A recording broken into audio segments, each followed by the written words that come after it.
ngayon ay nahahaluan na ng mga banyagang kultura, mapa-K-pop man o Korean novelas na napapanood sa ating mga telebisyon. Mayroon din namang mga kabataang nauhumaling sa mga foreign music at foreign fashion. Ako po si Arlene Forcadilla. Halina't pasukin natin ang mundo ng kabataan.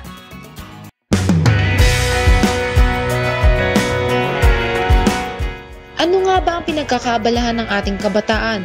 Bukod sa pag-aaral, pagsha-shopping, pagte-text, panliligaw, at kung ano-ano man. Marami sa ating nakasanayan ay impluwensya galing sa mga banyagang bansa. Ilan sa mga ito ay ang K-pop, Asian novelas, at lalong-lalo na ang anime. Ano nga ba ang anime? Anime ang tawag sa mga karakter na iginuguhit at ginagawang animation galing sa bansang Japan. Kinahihiligan ito ng mga kabataan simula pa noong 90s.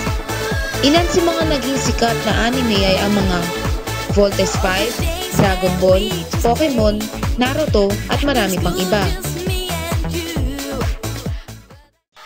Cosplay naman ang tawag sa paggaya o pagbibihis na katulad sa iniidolong anime character. Maraming kabataan ang nawiwili sa ganitong gawain. Masaya po ako, parang doon ko na-express yung sarili ko. Yung hilig ko rin sa anime, parang sarap kayahin yung character na gusto mo talaga.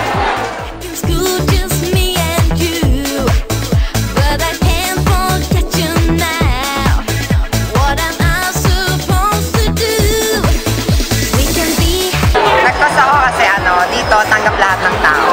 Tanggap dito yung any gender, any preference dun sa buhay mo, sa estado ng life, even sa mahirap ka, they appreciate. Kasi that's the meaning of cosplay is not by means of your costume, it's appreciation.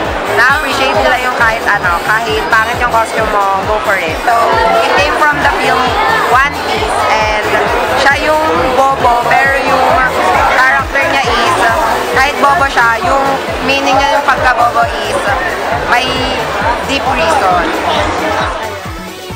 Nakukuha niya dyan. I just generally cosplay because I like the characters and somehow I want to be in their shoes and act like them for a while.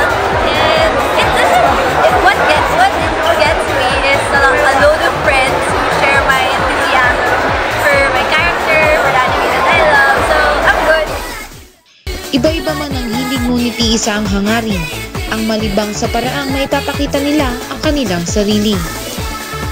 Ito muli si Arlene Forcadilla hanggang sa susunod na pagsilip dito lamang sa Mundo ng Kabataan.